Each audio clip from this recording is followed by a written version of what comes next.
Why you're broke and how to fix it. Why am I broke again? If you ask yourselves this question month after month, you are not alone. In fact, 59% of Americans say they live paycheck to paycheck according to a recent survey by Charles Schwab. If you're sick of feeling broke, you can take steps to improve your money management, build financial security, and get out of debt. But where do you start? To help you out, we've come up with the most common economic problems that keep people broke. Look into these possible reasons why you're broke and choose some actions you can take to fix the problem. Number 10, you need to earn more. The reason you're broke may not be due to your expenses but your income. While cutting costs is important, it can only be cut so far. Also, the cost of living can sometimes go up faster than your salary. It's hard to save money and get ahead financially if you're underpaid. And without increasing your income, you could get stuck in a salary pay life cycle. How to fix? Brainstorm ideas on how to increase your income.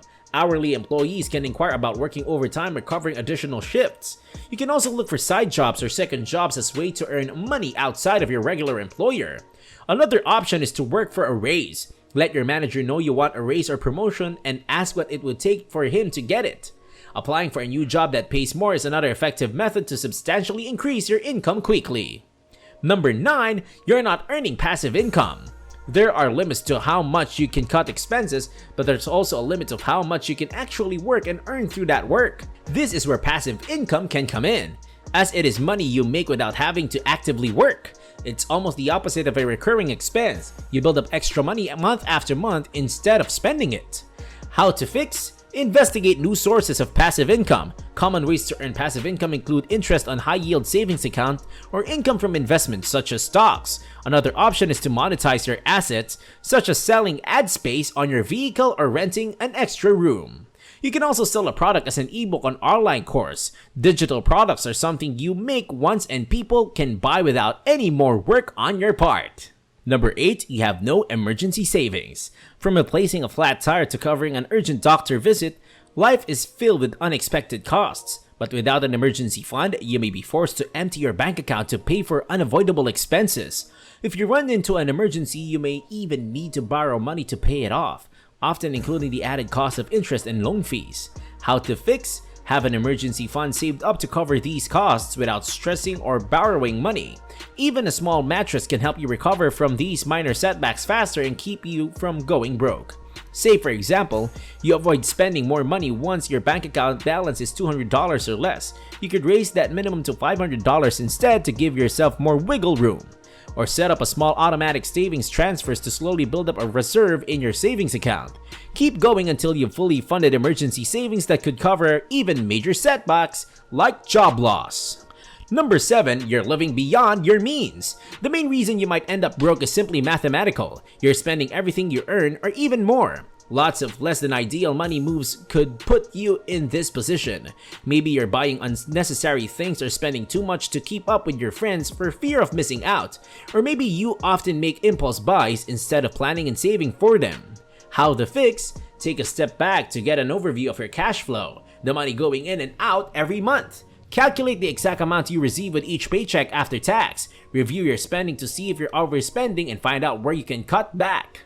Number 6, your fixed expenses are too high. Recurring expenses can be a pain point for any budget. If you pay too much for these recurring costs, it's a mistake that will haunt you month after month.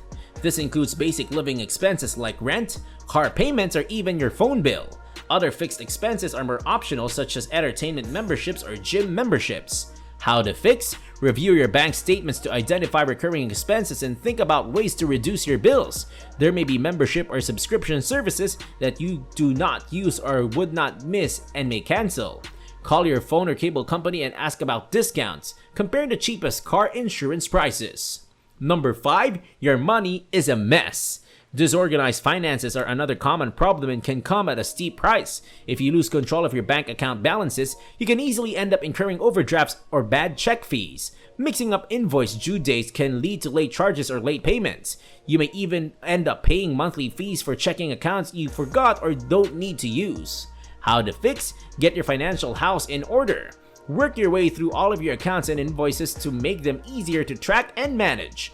Download your bank's mobile app and set it up to manage your money on the go, or consider using a budgeting app like Mint.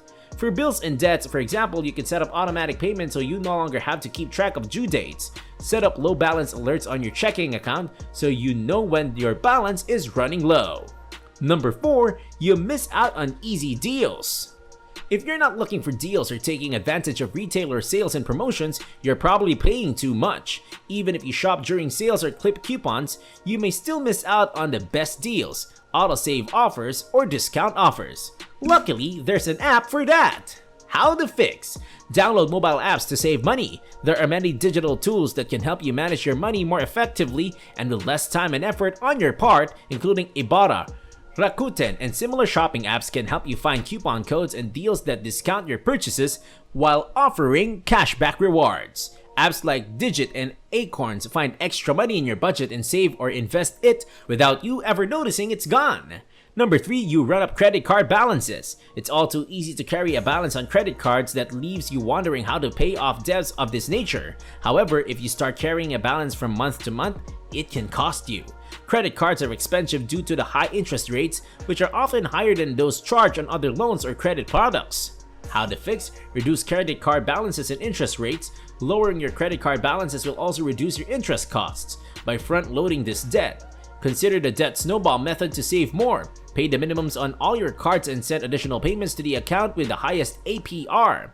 If your credit card balances are so high that it would take more than a few months to pay them off, you may want to look for ways to lower the APR and pay less interest. Some credit card companies will temporarily reduce rates upon request. If not, consider consolidating this credit card debt with a lower rate personal loan or a balance transfer to a new card with a 0% introductory rate.